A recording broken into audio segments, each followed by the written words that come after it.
Paul Mouillamboué, bonjour. Bonjour. Vous étiez chargé de la sécurité à l'inspection générale de la police le 1er juin 2010, le jour où Floribert Chebeya a été tué. Vous étiez vous-même au bureau ce jour-là. Qu'est-ce que vous avez vu? C'est à partir de 17 h, il y a mon ami le major Christian Goy, qui est le commandant bataillon Simba, qui m'a appelé. Il m'a dit que je suis accompagné par un visiteur de marque qui va rencontrer le général Numbi. Et je lui ai dit non, le général Numbi est absent. Il m'a dit non, dans quelques minutes, le général va arriver à l'inspection générale. Il est entré avec un monsieur que je ne connais pas. Et lorsqu'il est sorti, c'est lui-même la personne qui s'est présentée devant moi. Il m'a dit, moi je m'appelle Floribert Chebeya, le secrétaire exécutif de la Voix des Sans-Voix. Combien de temps est-il resté dans votre bureau? À partir de 19 h et quelques minutes, c'est le major Christian qui est venu récupérer Chebeya dans mon bureau. La première chose, il s'est excusé devant Chebeya, lui disant non, le chef s'excuse, il ne doit plus vous recevoir ici au bureau, il préfère vous recevoir à sa résidence privée. Maintenant, en sortant, à partir de la réception, Chebeya a été déjà cagoulé. C'est à partir de la réception. Et comment le savez-vous? Tout justement, mon bureau, il y a une caméra de surveillance et cette caméra capte à partir de mon bureau à 50 à 100 mètres. Alors, lorsqu'on a fait les mouvements de prendre Chebeya brusquement, les caméras a sonné.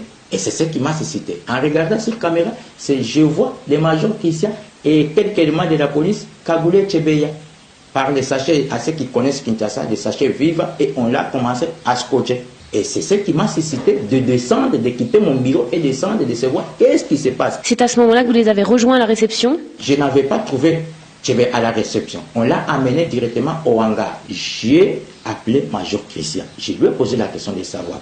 Il m'a dit, monsieur, fermez ta bouche. C'est un ordre qui vient de la hiérarchie. Je lui ai encore posé la deuxième question. Qui vous a donné cet ordre? Il m'a dit, non, c'est le président de la République pour la première fois. Je lui ai posé la question. Qui a reçu l'ordre du président de la République par téléphone ou par quoi? Précisément.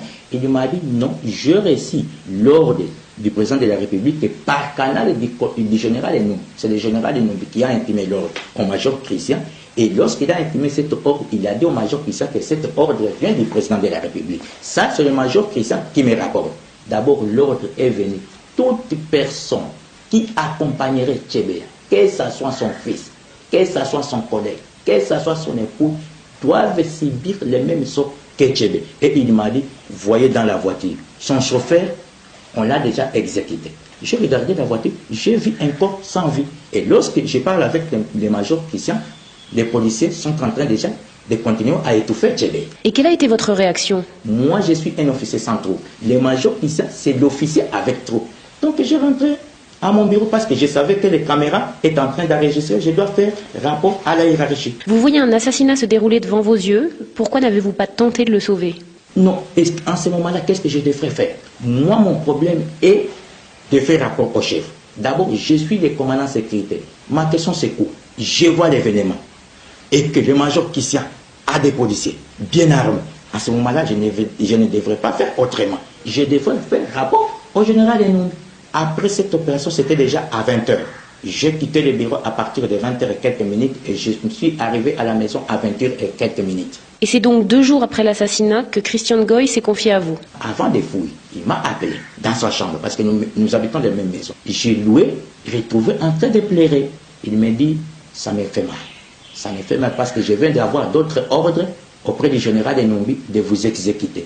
Avant de fouiller, il faut exécuter ton ami. Je lui ai demandé, est-ce que le général Enumbi vous a dit le mobile de cet assassinat, d'exécuter Chebeya? Il m'a dit non. Chebeya est un témoin gênant il m'a dit pour 2 choses. 1, le massacre de Bundu Diakongo. De 2, M. Chebeya avait enquêté des massacres de l'Équateur. Les gens qui ont fait cette opération, ce sont les éléments du bataillon Simba dirigé par le major Christian. Et que ces bataillons recevaient les ordres directement du général Numbi. 10 jours après le meurtre, vous vous faites enlever. Là, lorsqu'on m'a arrêté, on m'a cagoulé. Et on m'a amené dans une destination inconnue. Maintenant, lorsque nous étions arrivés dans cette destination, on m'a fait ouvrir les cagoules. Et je me suis retrouvé que je suis dans la résidence privée d'un conseiller du général Enumbi. On commence à me traiter, toi tu es très, tu voudrais trahir le général Enumbi, qu'est-ce qu'il faut? Bon, ça c'est le 11, jusqu'à le 13. Le 13, c'était un certain dimanche. Okay. Après quelques minutes, à 14, on nous a amenés à manger. Je surveillais les mouvements des policiers. Et je suis sorti brusquement, j'ai escaladé le mur et je suis parti. Vous restez 9 mois caché à Kinshasa, puis vous décidez de vous rendre à la justice. Mais là, vous êtes à nouveau arrêté, emmené à Lubumbashi. Vous parvenez à vous évader à nouveau et cette fois à quitter le pays. Vous avez été condamné à mort par contumace pour assassinat, association de malfaiteurs. Pourquoi témoigner aujourd'hui? On m'a condamné illégalement. J'étais devant la justice. Mais la justice devait me livrer. La justice a préféré me faire disparaître. Parce que je suis témoin gênant dans l'affaire Tchéboué. C'est-à-dire quoi? Je suis témoin gênant pour le pouvoir de Kinshasa et pour le président de la République. Et pour même le général Eno. À ce moment-là, il n'y a pas moyen de retourner au pays. Paul Mouilamboué, je vous remercie.